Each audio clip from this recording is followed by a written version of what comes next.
जय हिंद। आज हम बात करेंगे फ्रेजेस एंड क्लॉजेस पे। फ्रेज क्या होते हैं, क्लॉज क्या होते हैं, कैसे इनको सेंटेंस में यूज किए जाते हैं, किस तरीके से हम इनको आइडेंटिफाई करते हैं फ्रेज एंड क्लॉजेस को, नाउन क्लॉज क्या होते हैं, एडजेक्टिव क्लॉज क्या होते हैं, एडवर्बियल क्लॉज क्या होते हैं, उसके साथ साथ noun, adjective, adverbial phrase, prepositional phrases क्या होते हैं। इन सारी चीजों को आज के इस वीडियो में डिस्कस करेंगे। चलिए हम शुरू करते हैं एक एक्सरसाइजेस के थ्रू। Identify whether the coloured group of words are phrases and clauses. ये आपसे ये क्वेश्चन है कि आप इस 5 जो क्वेश्चंस दिए गए हैं इनमें से जो कलर्ड वाले पार्ट्स हैं इनको आप पहचान पाते हैं कि नहीं फ्रेजेस एंड क्लॉजेस को। अगर नहीं पहचान पाते हैं तो पूरी वीडियो को आप शुरू से अंत तक देखिए और मुझे विश्वास है कि अंत तक आप आते आते फ्रेजेस एंड क्लॉजेस में अंतर करना आप सीख जाएंगे, उनको पहचानने भी लगेंगे। राइट? तो ये जो 5 क्वेश्चन है इसमें आपको ये रेड वाला जो पार्ट है उसको पहचानना है कि ये फ्रेज है या क्लॉज है। ठीक है, तो पहले आप अपना काम कर लीजिए, फिर मैं आपको आपकी हेल्प किए देता हूं। इसलिए I live in Lucknow. Lucknow जो है ये एक वर्ड है, ये ना फ्रेज है ना क्लॉज है। ठीक है, he got a red bag. यहां पे देखो अ रेड बैग, यहां पे 3 वर्ड है अ रेड बैग। तो जब मोर देन 1 वर्ड्स होते हैं तब या तो वो फ्रेज होते हैं या तो क्लॉज होते हैं। ठीक है, यहां पे ये फ्रेज है। अभी हम बात करेंगे कैसे हम आइडेंटिफाई करेंगे कि फ्रेज है क्लॉज है। ये एक वर्ड था आपका Lucknow. He got a bag which is red in colour. यहां पे ये which is red in colour आपको पहचानना है कि फ्रेज है क्लॉज है। विच जो यूज किया गया है वो बैग के लिए यूज किया गया है। Bag is red in colour, तो यहाँ पे सब्जेक्ट और वर्ब दोनों ही है, तो इसको हम क्लॉज बोल देंगे। यहाँ पे ये क्लॉज है। द स्टोलन बाइसिकल, अगेन यहाँ पे द स्टोलन बाइसिकल एक फ्रेज है, यहाँ पे मोर देन 1 वर्ड का यूज किया गया है। ठीक है, तो ये एक फ्रेज है। और यहाँ पे हु हैज ग्रेट करेज, यहाँ पे हु जो यूज किया गया है इस गर्ल के लिए यूज किया गया है। गर्ल एक सब्जेक्ट की तरह यूज हो रहा है और यहाँ पे हैज एक वर्ब की तरह यूज किया गया, तो यहाँ पे ये क्लॉज है। कैसे हमने पहचान लिया कि ये जितने भी अंडरलाइन पार्ट्स हैं वो फ्रेज है क्लॉज है? बिल्कुल आसान सा है। फ्रेजेस और क्लॉजेस जो भी होते हैं ये दोनों सेंटेंस के पार्ट होते हैं। ये दोनों सबसे पहले क्या है, ये सेंटेंस के पार्ट है, पार्ट ऑफ सेंटेंस। ठीक है, चाहे हम फ्रेज कहें या क्लॉज कहें, ये दोनों पार्ट्स ऑफ सेंटेंस होते हैं। ठीक है, सेकेंड जो चीजें हैं इसमें, ये दोनों ही अपनी मीनिंग क्लियर नहीं करते जब तक इनको सेंटेंस में यूज न कर दिया जाए। जब पार्ट्स ऑफ सेंटेंस है जाहिर सी बात है कंप्लीट सेंटेंस जो होता है वो एक सेंस देता है, लेकिन जब ये पार्ट ऑफ सेंटेंस है तो जाहिर सी बात है जब तक इनको पूरे सेंटेंस के साथ यूज नहीं करेंगे तब तक ये अपनी मीनिंग क्लियर नहीं देंगे। दूसरी चीज हो गई। तीसरी चीज इसमें जो है, फ्रेज में नॉन फाइनाइट वर्ब्स नहीं होते। Means phrases do not have is a finite verb.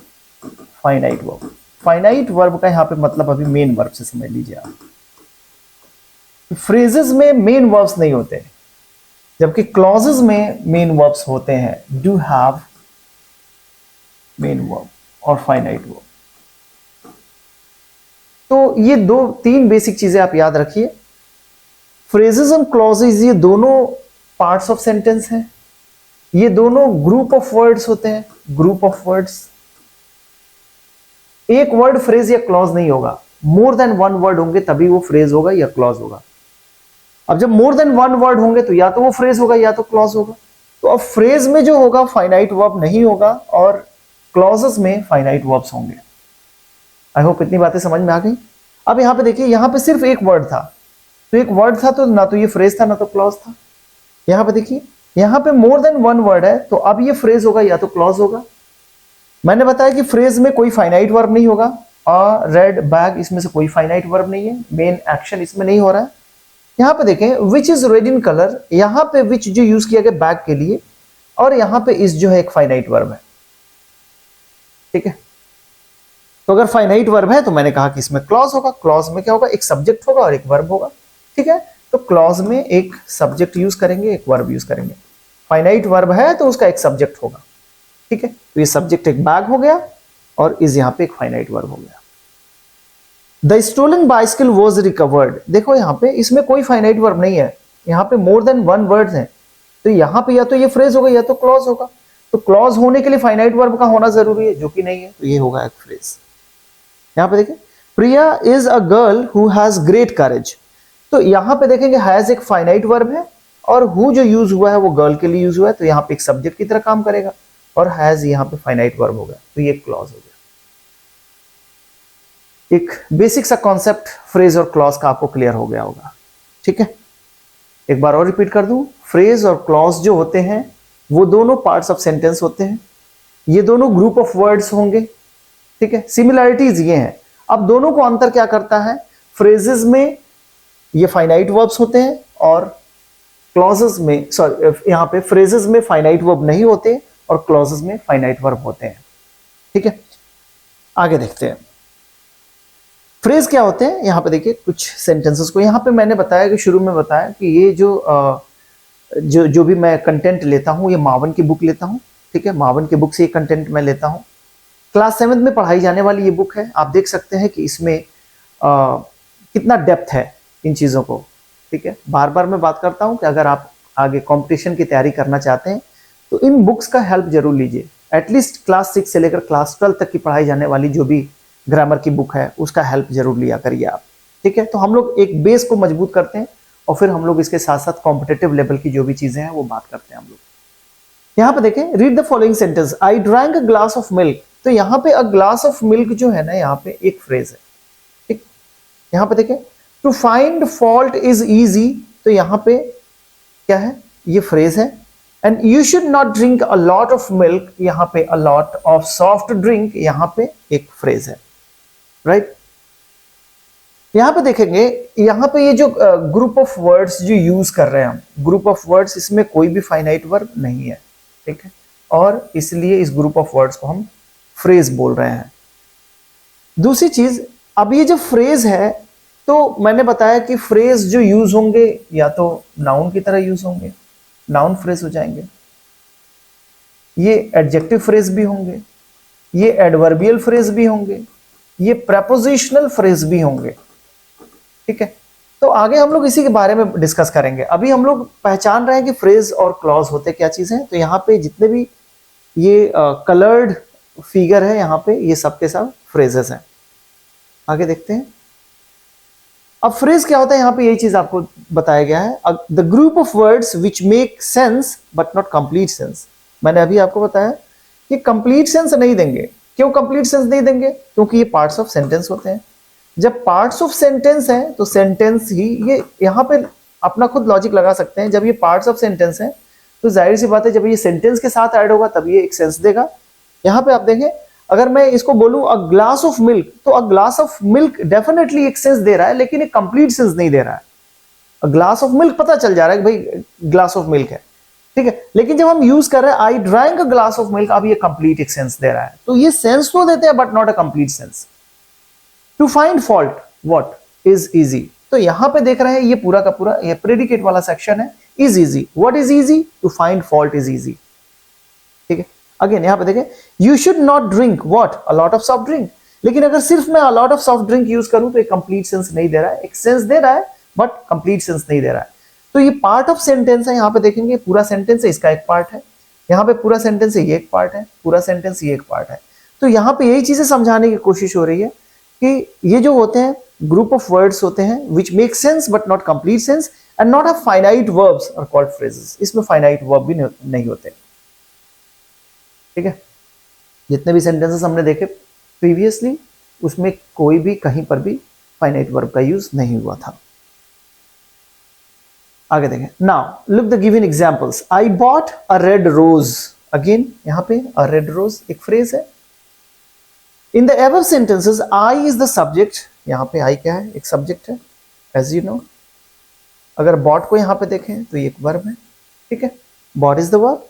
Moreover, it makes complete sense itself. However, the group of words a red rose does not have any subject or verb and does not make complete sense. It means that a red rose is a phrase. उसी को elaborate करने की और कोशिश हो रही है कि यहां पे आई और बॉट, यहां पे एक सब्जेक्ट और वर्ब है, और सब्जेक्ट और वर्ब ही यहां पे जरूरत होती है हमें किसी सेंटेंस को बनाने के लिए। तो एक सेंटेंस यहां पे एक सेंस तो आई बॉट व्हाट, तो ये व्हाट का रिप्लाई है अ रेड रोज, यानी कि ये जो है ये एक ऑब्जेक्ट की तरह, इस वर्ब के ऑब्जेक्ट की तरह यूज हो रहा है, यानी कि ये जो फ्रेज यूज कर रहे हैं हम ऑब्जेक्ट की तरह यूज कर रहे हैं, ठीक है। और यहां पे एक चीज और भी देखिए, अगर मैंने पूछा आई बॉट, तो आपके दिमाग में यही क्वेश्चन आ रहा है व्हाट, और व्हाट का जो रिप्लाई होता है वो ऑब्जेक्ट भी होता है और सब्जेक्ट भी होता है, ठीक है। सब्जेक्ट ऑलरेडी यहां पे है ही है आई, तो यहां पे अ रेड रोज क्या हो गया, एक ऑब्जेक्ट की तरह यूज हो रहा है, ठीक है ना। और ऑब्जेक्ट, सब्जेक्ट और ऑब्जेक्ट बनाने का काम कौन सा करता है, या तो नाउन करता है या तो प्रोनाउन करता है, ठीक है। एडजेक्टिव और वर्ब भी करते हैं, लेकिन अल्टीमेटली उनको चेंज करना पड़ता है। यहां पे हम नाउन और प्रोनाउन की बात कर रहे हैं, तो अ रेड रोज, अब ये क्या होगा, सॉरी प्रोनाउन तो है नहीं, प्रोनाउन तो he she it I we you they ये होते हैं, तो यहां पे क्या हो गया, ये नाउन फ्रेज हो गया, ठीक है। इतनी बात आई होप समझ में आ रही होगी। यहाँ पे इतने सारे एक्सप्लेनेशन का मतलब यही है कि आपको फ्रेजेस समझ में आ जाए कि यहाँ पे अ रेड रोज जो है, यहाँ पे देखेंगे does not have any subject और verb and does not make complete sense, ये कंप्लीट सेंस नहीं दे रहा है, इसमें कोई फाइनाइट वर्ब भी नहीं है, ग्रुप ऑफ वर्ड है, पार्ट ऑफ सेंटेंस है, तो ये सारे फीचर्स है किसके, फ्रेजेस के। आगे देखें types of phrases. Types of phrases में मैंने अभी बताया, इसमें सबसे पहले हम लोग देखें नाउन फ्रेज को, ठीक। अब नाउन जिस तरीके से काम करता है सेंटेंस में, उसी तरीके से हम नाउन फ्रेज को भी काम में लेते हैं, यानी कि जिस तरीके से सेंटेंस में नाउन काम करता है वैसे ही हम नाउन फ्रेज को भी यूज कर लेते हैं, ठीक है। बस अंतर क्या होगा कि नाउन एक वर्ड होगा, सिंगल वर्ड होगा, और नाउन फ्रेज जो होगा ये ग्रुप ऑफ वर्ड्स होंगे। तो ग्रुप ऑफ वर्ड्स जो होंगे, जो काम करेंगे नाउन की तरह, उनको नाउन फ्रेज बोलेंगे। A phrase that function as a noun in the sentence is called a noun phrase. जैसे यहां पे देखिए टू हेल्प अदर्स, यहां पे पूरा का पूरा एक ग्रुप ऑफ वर्ड्स है जो नाउन की तरह काम करता है, जो एक सब्जेक्ट की तरह काम कर रहा है, ठीक है ना। To help others is good. अब यहां पे ये प्रेडिकेट वाला सेक्शन है, इस प्रेडिकेट वाले सेक्शन से अगर हम यहां पे क्वेश्चन पूछें व्हाट इज गुड, तो आपका आंसर मिल जाएगा टू हेल्प अदर्स। अब यहां पे नाउन कैसे बना, ध्यान देखिएगा, अगर इसको और ज्यादा इलेबोरेट करें तो हेल्प यहां पे एक वर्ब है, और इसके साथ टू आप लगा के इसको नॉन फाइनाइट वर्ब में चेंज कर रहे हैं, इन्फिनेटिव बना रहे हैं, टू हेल्प हुम, अदर्स। तो ये अदर्स जो है ना, इसी का मॉडिफायर है, ये एडजेक्टिव की तरह यूज हो रहा है यहाँ पे, others. To help others is good, ठीक है। लेकिन पूरा का पूरा ये ग्रुप ऑफ जो वर्ड है वो एक नाउन फ्रेज की तरह यूज हो रहा है, ये सब्जेक्ट है और ये नाउन फ्रेज है, ठीक है। तो यहाँ पे नाउन फ्रेज कैसा काम कर रहा है, सब्जेक्ट की तरह काम कर रहा है, एक सिंगल वर्ड नहीं है जो नाउन है, जो सब्जेक्ट की तरह काम कर रहा हो, बल्कि एक ग्रुप ऑफ वर्ड है, नाउन है, सॉरी सिंगल वर्ड तो है नहीं, ये नाउन फ्रेज है जो कि सब्जेक्ट की तरह काम कर रहा है। यहां पे देखिए I like what, I like अगर सिर्फ एक वर्ड ये रहता तो ये होता नाउन, आई लाइक एप्पल, तो ये नाउन हो जाता, लेकिन I like what, I like Apple juice, तो यहां पे पूरा का पूरा ये जो है एक ग्रुप ऑफ वर्ड्स जो कि एक ऑब्जेक्ट की तरह काम कर रहा है, यहां पे ऑब्जेक्ट की तरह, और ये नाउन फ्रेज होगा, ठीक है। अब यहाँ पे आप सोच रहे होंगे कि यहाँ पे ये जूस क्या, जूस भी है, एप्पल भी है, एप्पल जूस, तो ये एक क्या हम यूज कर रहे हैं, आई लाइक जूस। अगर इस तरीके से हम यूज करें, या तो कहें आई लाइक एप्पल, या तो हम बोले आई लाइक जूस, या हम बोले आई लाइक एप्पल जूस, तो यहाँ पे दोनों ही जो है ना, अगर हम मान लो कि यहाँ पे इसको नाउन मान रहे हैं तो इसका मॉडिफायर ये हो जाएगा एप्पल, लेकिन ये दोनों मिलके क्या काम कर रहे हैं, नाउन की तरह काम कर रहे हैं, आई लाइक एप्पल जूस, ठीक है। समझ में आ रही बात। कंपाउंड वर्ड भी आप बोल सकते हैं, कंपाउंड नाउन भी बोल सकते हैं इनको, क्लियर है। Group of words that act as a noun which is called noun phrase, ठीक है, and it function as a noun in the sentence. अब कैसे फंक्शन करता है, जिस तरीके से नाउन फंक्शन करता है सेंटेंसेस में, वैसे नाउन फ्रेजेस भी काम करते हैं। अब नाउन को कैसे कैसे काम में लेते हैं, नाउन को हम एज अ सब्जेक्ट यूज कर लेते हैं, हम ऑब्जेक्ट के रूप में भी यूज कर लेते हैं, हम कॉम्प्लीमेंट की तरह भी यूज कर लेते हैं, हम ऑब्जेक्ट ऑफ अ प्रेपोजिशन भी यूज कर लेते हैं, ऑब्जेक्ट ऑफ अ प्रेपोजिशन। तो ये जितने तरीके से नाउन काम करते हैं उतने ही तरीके से नाउन फ्रेजेस को भी हम काम में ले लेते हैं। जैसे यहां पे देखिए, a noun phrase can act as a subject, subject की तरह काम करेगा। जैसे यहां पे देखिए, the girl at the front is reading. The girl, which girl at the front. ठीक है, तो ये पूरा का पूरा जो है ये ग्रुप ऑफ वर्ड्स वो नाउन फ्रेज की तरह काम कर रहा है। ठीक है, और नाउन फ्रेज ये कैसा काम कर रहा है, सब्जेक्ट की तरह काम कर रहा है। ठीक, कैसे हमें पता चल रहा है, ये प्रेडिकेट वाले सेक्शन से जब हम क्वेश्चन पूछ रहे हैं इज रीडिंग से, is reading, who is reading, the girl at the front. ठीक, तो आपको पता है कि हु और व्हाट का जो रिप्लाई होता है वो हमारा सब्जेक्ट होता है। Again, a noun phrase can act as an object. Noun phrase object की तरह भी काम करता है। जैसे I bought a large bouquet of pink roses. So I bought, what I bought, a large bouquet of pink roses. यहां पे देखें पूरे ग्रुप ऑफ वर्ड्स में कोई भी फाइनाइट वर्ब नहीं है। ठीक है, ग्रुप ऑफ वर्ड है और ये एक फ्रेज की तरह काम कर रहा है। कौन सा फ्रेज है, यहां पे देखेंगे एक नाउन फ्रेज की तरह काम कर रहा है। कैसे हमें पता चल रहा है कि इसका मेन वर्ड नाउन ही है। I bought what, bouquet. Bouquet noun है।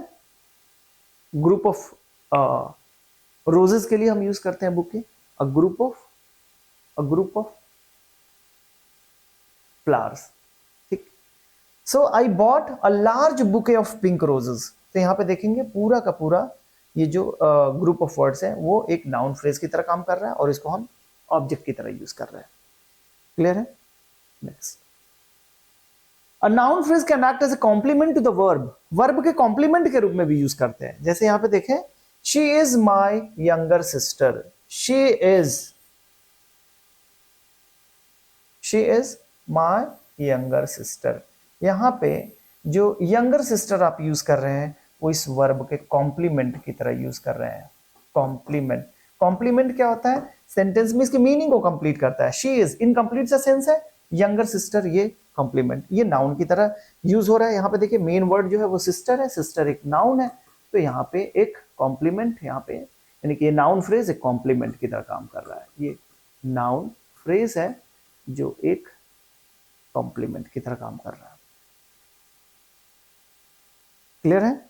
तो आपने देखा कि यहाँ पे फ्रेजेस एक सब्जेक्ट की तरह यूज हमने किया, ऑब्जेक्ट की तरह यूज किया, फिर हमने वर्ब के कॉम्प्लीमेंट के रूप में यूज किया। नेक्स्ट देखें यहाँ पे एडजेक्टिव फ्रेजेस। एडजेक्टिव फ्रेज क्या होता है, जैसे एडजेक्टिव काम करता है वैसे एडजेक्टिव फ्रेज सेंटेंस में काम करते हैं। ठीक है, a phrase that performs as an adjective or modifies the role of an adjective is called an adjective phrase. जैसे यहां पे देखिए, she bought a necklace made of gold. She bought what, a necklace. यहां पे ये noun है। अब इस नेकलेस को मॉडिफाई कर रहा है, नेकलेस मेड ऑफ गोल्ड। तो मेड ऑफ गोल्ड जो यूज हो रहा है वो एडजेक्टिव फ्रेज की तरह यूज हो रहा है। कैसे? क्योंकि ये नाउन को मॉडिफाई कर रहा है। इस नाउन का पूरा डिस्क्रिप्शन है और आपको पता है नाउन का डिस्क्रिप्शन जो होता है वो एडजेक्टिव होता है अगर वो सिंगल वर्ड है तो। अगर वो ग्रुप ऑफ वर्ड्स है जो उस नाउन को मॉडिफाई कर रहा है तो वो एडजेक्टिव फ्रेज होगा। तो यहाँ पे ये एडजेक्टिव फ्रेज है जो नेकलेस नाउन के लिए आया हुआ है। यहाँ पे देखें, the girl was wearing a light brown suit. A light brown, यहाँ पे सूट जो है नाउन है, इस नाउन को मॉडिफाई कर रहा है। ठीक है ना? The girl was wearing what, suit, but what kind of suit that was, a light brown suit. ठीक है, तो ये ग्रुप ऑफ जो वर्ड्स हैं वो इस नाउन को मॉडिफाई कर रहा है और नाउन का पूरा डिस्क्रिप्शन है। तो यहाँ पे एडजेक्टिव होगा नहीं क्योंकि सिंगल वर्ड नहीं है, ग्रुप ऑफ वर्ड है, तो यहाँ पे एडजेक्टिव फ्रेज हो जाएगा। यहाँ पे देखें, the lady who is wearing a red sari is my grand mother. तो यहाँ पे देखें, द लेडी यहाँ पे सब्जेक्ट है, द लेडी ये प्रेडिकेट है, the lady is my grand mother. लेकिन ये जो कलर्ड जो ग्रुप ऑफ वर्ड्स हैं वो इस लेडी का पूरा डिस्क्रिप्शन है और लेडी क्या है, नाउन है और नाउन का डिस्क्रिप्शन आपको पता है एडजेक्टिव होता है। यहाँ पे ये जो है पूरे के पूरे ग्रुप ऑफ वर्ड्स हैं तो ये एडजेक्टिव फ्रेज है। क्यों? क्योंकि उसमें कोई फाइनाइट वर्ब नहीं, सॉरी इसमें एक फाइनाइट वर्ब, ध्यान रखिएगा ये फ्रेज नहीं है एग्जैक्टली। ठीक है, यहाँ पे आपके बुक में दे दिया हुआ है फ्रेज के रूप में, लेकिन ये फ्रेज नहीं है। यहाँ पे हु जो आया हुआ लेडी के लिए, तो यहाँ पे ये सब्जेक्ट हो गया, सब्जेक्ट वर्ब आ गए तो एडजेक्टिव क्लॉज हो गई। एक एग्जांपल आपका एडजेक्टिव क्लॉज का आ गया इसमें, the lady who is wearing a red sari is my grand mother. तो यहाँ पे जो ग्रुप ऑफ वर्ड है वो एडजेक्टिव क्लॉज है, ना कि एडजेक्टिव फ्रेज। ठीक है, आगे चलते हैं। फंक्शन कैसे करता है adjective phrase? An adjective phrases can be a prepositional phrase that function as an adjective phrase. Adjective phrase जो होते हैं can be a prepositional phrase. Prepositional phrase क्या होते हैं? Preposition plus object. Preposition plus object. ये होता है आपका prepositional phrase. ठीक है? Prepositional phrase. क्यों? क्योंकि इसमें जो मेन वर्ड है वो प्रेपोजिशन होता है, और प्रेपोजिशन का फीचर ये होता है, प्रेपोजिशन अकेले नहीं आता, वो हमेशा अपने ऑब्जेक्ट के साथ आता है, और ये दोनों वर्ड अगर जब मिल गए तो इसको फ्रेज हम बोलेंगे, क्योंकि इसमें कोई फाइनाइट वर्ब है नहीं। तो फ्रेजेस क्या होते हैं? ग्रुप ऑफ वर्ड्स होते हैं। तो यहाँ पे दो वर्ड्स हो गए, मेन वर्ड इसमें प्रेपोजिशन, तो इसी के नाम से ही पड़ गया प्रेपोजिशनल फ्रेज। और ये प्रेपोजिशनल जो फ्रेज होते हैं सेंटेंस में या तो एडजेक्टिव की तरह काम करेंगे या तो एडवर्ब की तरह काम करेंगे। तो यही चीज यहाँ पे बात की जा रही है कि adjective phrase can be a prepositional phrase that function as an adjective phrase, जो एक एडजेक्टिव फ्रेज की तरह फंक्शन करते हैं। जैसे यहाँ पे देखिए the girl in the blue jeans, यहाँ पे देखिए इन जो है प्रेपोजिशन है, in the blue jeans is my cousin sister. ध्यान रखिएगा यहाँ पे कजिन सिस्टर यूज नहीं करते, कजिन ब्रदर, कजिन बस यूज करते हैं। ठीक है, आपके बुक में दिया हुआ कजिन सिस्टर, मैंने कजिन सिस्टर लिख दिया था, लेकिन यहाँ पे एग्जैक्टली कजिन ब्रदर और कजिन सिस्टर यूज नहीं किया जाता ग्रामेटिकल पॉइंट ऑफ व्यू से, ऑलवेज यूज कजिन। ठीक है, so the girl in the blue jeans is my cousin. अगर देखिए यहाँ पे इसको मैं ब्रैकेट में कर दूं थोड़ी देर के लिए, इसको समझिए कि ये चीज ये नहीं है, तो यहाँ पे क्या होगा? The girl is my cousin. लेकिन यहाँ पे गर्ल का पूरा डिस्क्रिप्शन है। यहाँ पे गर्ल तो नाउन है, और नाउन का डिस्क्रिप्शन क्या होता है? एडजेक्टिव। ये एडजेक्टिव फ्रेज हो गया। ठीक है ना? तो ये प्रेपोजिशनल जो फ्रेजेस होते हैं वो एडजेक्टिव की तरह काम करते हैं या एडवर्ब की तरह काम करते हैं। ठीक है, अगर नाउन का डिस्क्रिप्शन है तो एडजेक्टिव की तरह काम करेगा, वर्ब का, एडवर्ब का, एडजेक्टिव का डिस्क्रिप्शन है तो एडवर्ब की तरह काम करेगा। यहां पे देखिए rain is frequent in Lucknow, rain is frequent in Lucknow. ठीक है,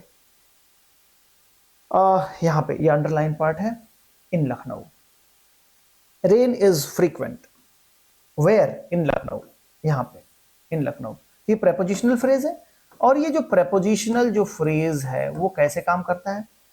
रेन इज इन लखनऊ कि rain is frequent in Lucknow? अच्छा, ये जो इन लखनऊ है वो किसको मॉडिफाई कर रहा है? फ्रीक्वेंट, ठीक है, इस एडजेक्टिव को या इस नाउन को?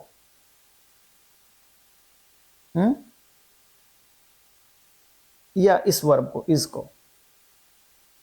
Rain is in Lucknow, rain is frequent in Lucknow. Frequent in Lucknow, तो फ्रीक्वेंट तो यहां पे एडजेक्टिव हो जाएगा, और अगर एडजेक्टिव को मॉडिफाई कर रहा है तो ये क्या होगा? प्रेपोजिशनल फ्रेज, एडवर्ब की तरह काम करेगा। तो ये प्रेपोजिशनल फ्रेज कैसे काम कर रहा है? एडवर्ब की तरह काम कर रहा है। ठीक है, इस सेंटेंस को आप ऐसे लिख सकते हो क्या? Rain in Lucknow is frequent, rain in Lucknow is frequent. अब यहां पे ये चीजें क्लियर हो गई। ठीक है, यहां पे ये पता चल रहा है कि यहां पे इस सेंटेंस में अगर मैं इसको कहूं rain in Lucknow is frequent, तो ये इन लखनऊ किसको मॉडिफाई कर रहा है? इस रेन को, रेन इन लखनऊ। ठीक है, रेन कहां की रेन, किस जगह की रेन? तो यहां पे इन लखनऊ। तो रेन को अगर ये मॉडिफाई कर रहा है तो ये एडजेक्टिव फ्रेज हो जाएगा। ठीक है, तो यहां पे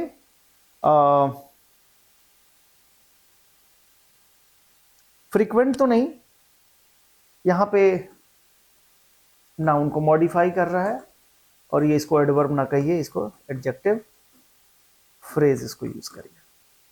ठीक है, तो सेंटेंस को अगर हम लिखे फ्रीक्वेंट इन लखनऊ ना, तो यहां पे फ्रीक्वेंट जो है एडजेक्टिव है, जो एडजेक्टिव इस फ्रीक्वेंट का डिस्क्रिप्शन नहीं है in Lucknow.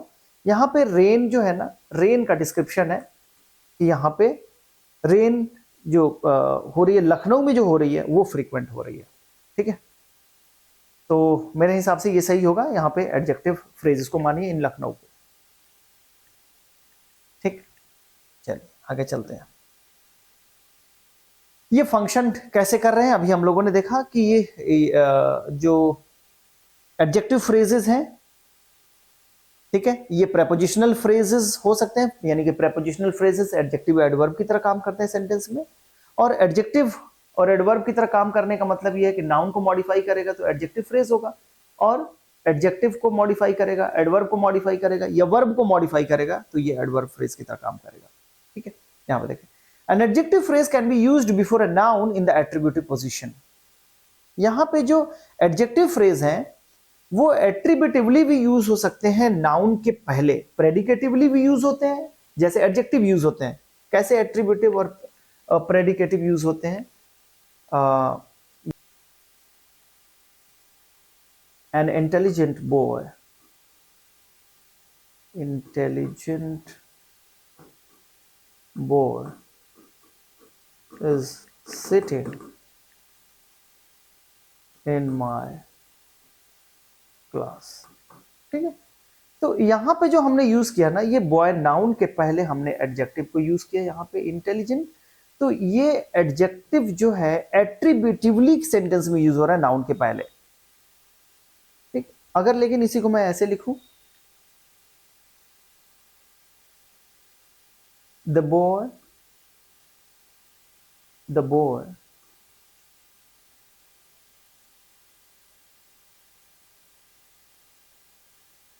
is smart, yeah, the boy who is sitting in my class is smart। तो यहां पे जो स्मार्ट ये जो वर्ड है ये प्रेडिकेटिवली यूज हो रहा है, क्योंकि ये प्रेडिकेट वाले सेक्शन में यूज हो रहा है। द बॉय इज स्मार्ट, ये जो स्मार्ट है वो इस नाउन के लिए यूज हो रहा है, लेकिन ये प्रेडिकेट वाले सेक्शन में यूज हो रहा है, यानी after the verb, linking verb. ठीक, उसी तरीके से एडजेक्टिव फ्रेज भी एट्रीब्यूटिवली आप यूज कर सकते हैं नाउन के पहले। जैसे यहां पे देखिए, the cute little kitten entertained us with its antics. तो यहां पे ये जो वर्ब है, यहां पे इसके पहले ये हमारा किटन, ये हमारा नाउन है, और इस नाउन का डिस्क्रिप्शन है पूरा का पूरा, the cute little kitten. So the cute little जो हम यूज कर रहे हैं ये जो है आपका एडजेक्टिव फ्रेज है, और ये एडजेक्टिव फ्रेज हम एट्रीब्यूटिवली यूज कर रहे हैं, यानी कि वर्ब से पहले आने वाला जो नाउन है, सब्जेक्ट है, उस सब्जेक्ट का पूरा डिस्क्रिप्शन है। ठीक है, यानी हम एट्रीब्यूटिवली भी यूज कर सकते हैं, नाउन के पहले हम यूज कर सकते हैं पूरे के पूरे एडजेक्टिव फ्रेज को, और प्रेडिकेटिवली भी हम यूज कर सकते हैं सेंटेंस में।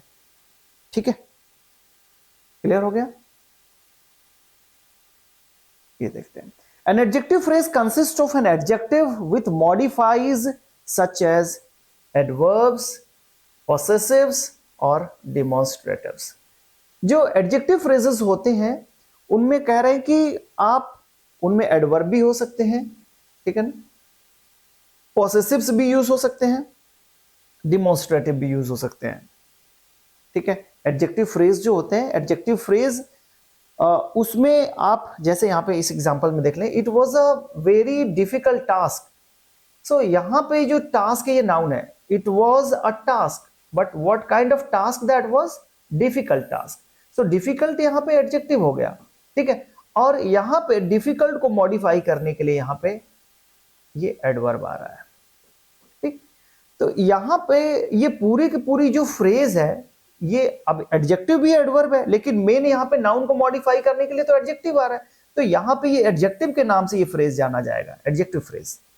तो यहां पे बता रहे हैं कि इसमें जो एडजेक्टिव जो फ्रेज है उसमें एडवर्ब भी हो सकता है, उसमें पॉसेसिव भी हो सकते हैं, उसमें डिमॉन्स्ट्रेटिव भी हो सकते हैं।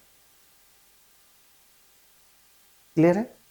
इस सेंटेंस में देखें, the dish tested awfully strange. The dish tested strange, but इस स्ट्रेंज को मॉडिफाई कर रहा है, awfully strange. How much strange? Very strange या वेरी मच स्ट्रेंज। तो यहां पे देख रहे हैं ये एडवर्ब जो है, एडवर्ब है, यहां पे ये एडजेक्टिव है, लेकिन मेन वर्ड एडजेक्टिव था, इसलिए इसके नाम से हमने क्या कहा, इसको एडजेक्टिव फ्रेज कहा। ठीक है, तो ये बता रहे हैं कि जो एडजेक्टिव फ्रेज है एडवर्ब भी उसमें हो सकता है, ठीक है, उसमें पॉसेसिव्स भी हो सकते हैं, उसमें डिमॉन्स्ट्रेटिव भी हो सकते हैं, ये सारे मिलके हमारे एडजेक्टिव फ्रेजेस बना देते हैं। ठीक, सो यहां तक आके हमें अभी एक पार्ट फ्रेजेस के जो दो पार्ट्स हैं अभी हम लोगों ने कवर किया, नाउन फ्रेज और एडजेक्टिव फ्रेज। आगे के वीडियो में हम कवर करेंगे एडवर्बियल फ्रेज, और फिर उसके बाद से प्रेपोजिशनल फ्रेज, देन उसके बाद से क्लॉजेस को भी। आई होप कि ये वीडियो आपको समझ में आई होंगी। अगर आपको अच्छा लगता है तो ज़रूर अपने दोस्तों में शेयर करिए, जिससे उनको भी फ़ायदा हो। Thank you so much.